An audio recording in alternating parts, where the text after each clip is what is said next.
Welcome back. In my introductory video, I touched on the fact that my audiologist said that my hearing loss was more congenital and genetic based on the shape of the hearing loss graph.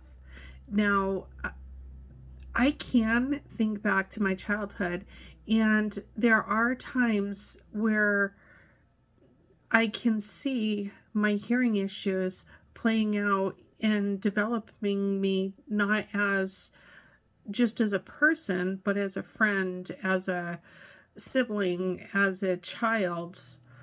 Um, and I can see how my hearing loss has affected my ability to, or not to, maintain friendships over a long period of time.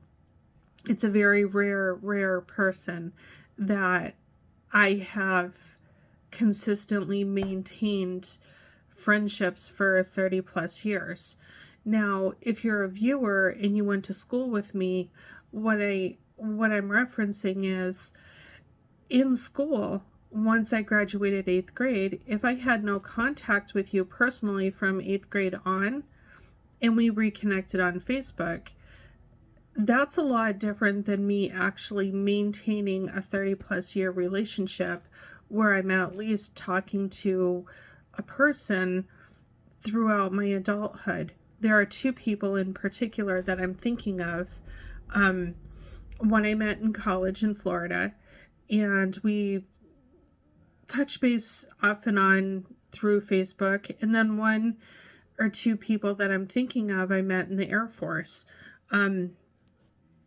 In those relationships, I have actually stayed in touch with them.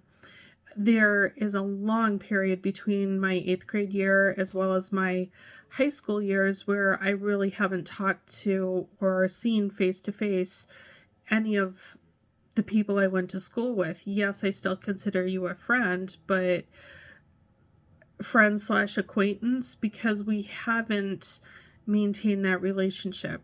Anyways, that doesn't mean I still don't care about you, because of course I do. I wouldn't be Facebook friends if if I didn't care about you. But anyways, one of the primary things that I remember as a child having a difficulty with is song lyrics. For example, and yes, this song is dating me. There's a song titled, "You've Picked a Fine Time to Leave Me, Lucille."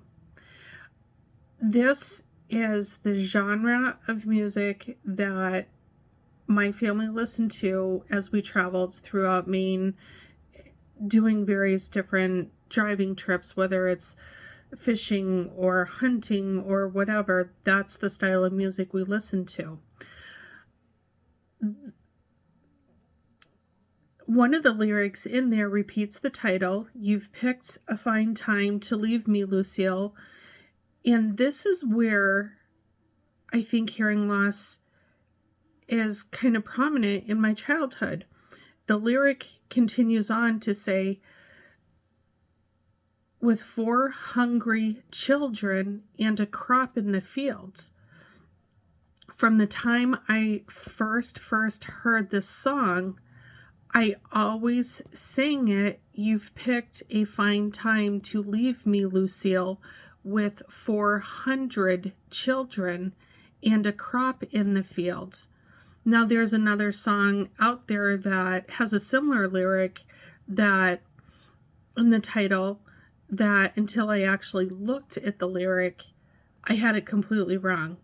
So one of my first cues, and I would encourage any parents who don't, who are wondering if their children have hearing loss, find a song that they may not say correctly in the lyrics, and if it's hungry or hundred, if they're similar words but not really the correct word, see if there's more than just one that they're a little bit confused on. That could indicate a hearing loss. Now, my audiologist explained this, that my brain, how it works is that it'll take the context from the sounds in front of the word hungry, then take the sounds from on the other side of the word hungry. So with for, and then my brain did not hear hungry, children, and a crop in the field. My brain just plugged in the word 100 because it could not hear the word hungry. So for a long time, my brain has functioned where it's taken auditory cues and filled in blanks that it may not have exactly understood correctly. And I just thought it was a quirk. I thought it was funny. So when I worked in an office setting, there were a couple instances where I started recording, well, not video recording, but writing down things that I had misheard. And I started a blog, and I didn't really continue with that blog, but I'll read a couple here for you. What I thought I heard was, "What are you looking at?" What was actually said was, "Where are you parked?" I was leaving a restaurant and we were going to our cars, and that's just one example. Another example is, what I thought I heard was, "They are trying their hand at dill climbing." What was actually said was, "They are trying their hand at hill climbing." So here's another one. What I thought I heard is that from Main Street. What was actually said is that from yesterday. A coworker was asking me about lunch leftovers I was eating. So that's what I mean by my brain may not hear a word, so it will just plug in something that for whatever reason makes sense. And I have done this so much as a child that my parents and my siblings laughed at me when they came across the TV show Friends. For the longest time, they said I reminded them of Phoebe, the character in Friends, and how ditzy she was.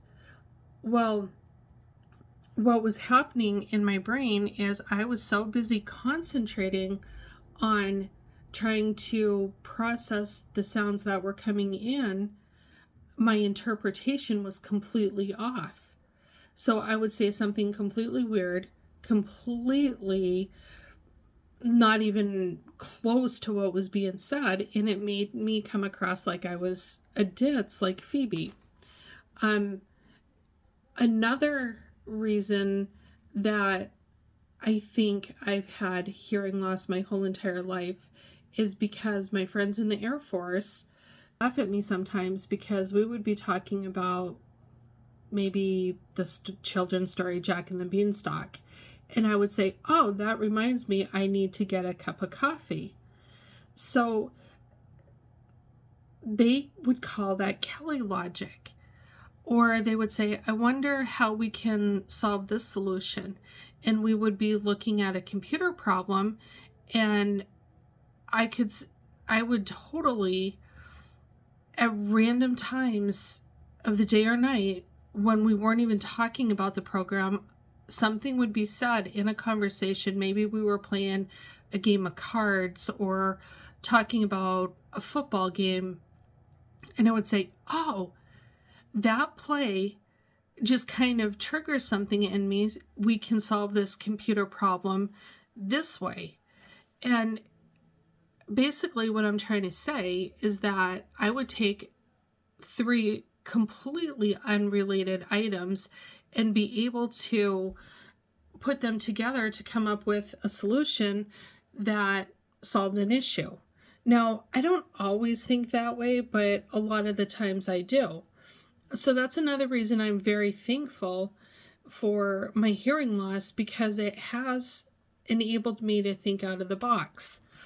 So back to my childhood um, discoveries is, with my brain functioning this way, it prevented me from picking up a lot of social cues because I'm so busy processing information that's coming in through my ears that others are able to think faster. And it's not that I'm dumb or anything, it's just because I'm not processing sounds the way I should be.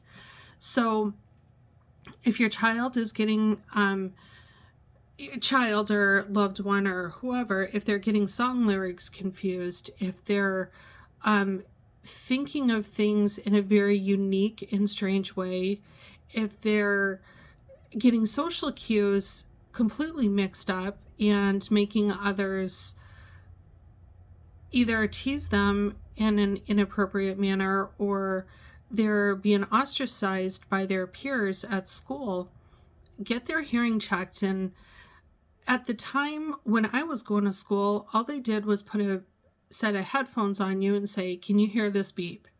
And it would be the same beep, either louder or quieter or left, right, whatever. That was it. That was the most intense hearing test I've ever had in my whole entire life.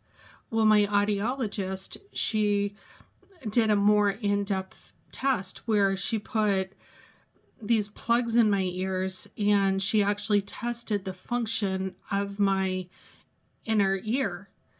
And then she did some similar tests as far as the beeps and, can you hear this one? Can you not hear this one? And she would vary the range and the tone and whatever audiologists do.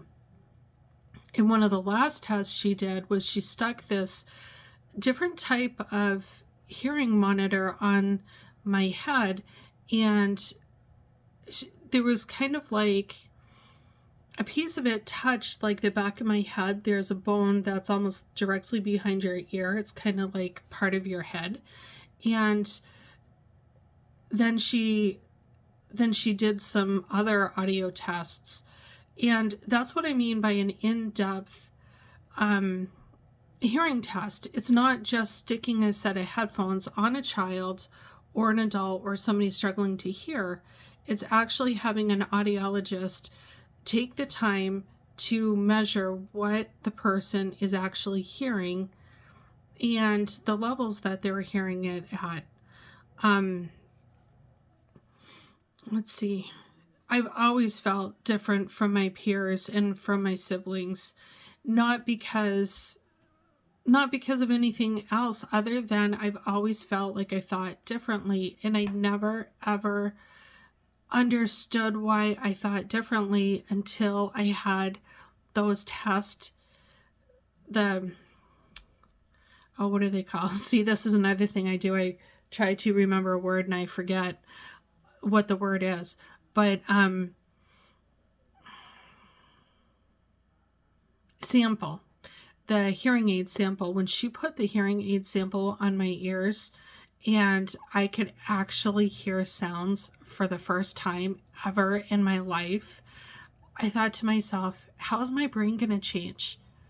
How is the input of the sound coming into my ears? Is it going to change me significantly? I hope not. I don't want it to, other than the fact that I want to be quicker in understanding those around me. I want to be perceived as less ditzy, but still maintain a sense of humor about myself. I want to give my brain a rest. The older I get, the tireder it gets. And I know that's normally what happens in general, but am I going to feel smarter? Like I actually know something. And yes, mom, dad, hubby, brothers and sister, I know I'm smart. That's not the point. It's the point being is, am I going to think normal now and not have to go that extra to really process what's, I don't know why my eyes are watering. Well, actually I do. It's because I'm so excited about getting hearing aids and the adventure. See, I'm not wearing hearing aids right now. And one other thing I did want to point out is that when I'm doing these videos, if my voice does seem to be weak or change, I did have throat surgery a long time ago. I'm not going to go into the details. I'm fine, but my voice does get tired, and I know this is a 16-minute recording right now. I am going to edit this down a little bit, but point being is my voice does get tired, so I do have to space out the videos as I take them. And if you have any other questions or observations, if you want to ask me, I will answer them to the best of my ability without breaking anyone's confidence or exposing them to undue attention. Thank you. And again, God, thank you for this hearing loss, because this is a journey that you gave me to share with others, and help me to fulfill your will in this journey. In Jesus' name, amen. Till next time.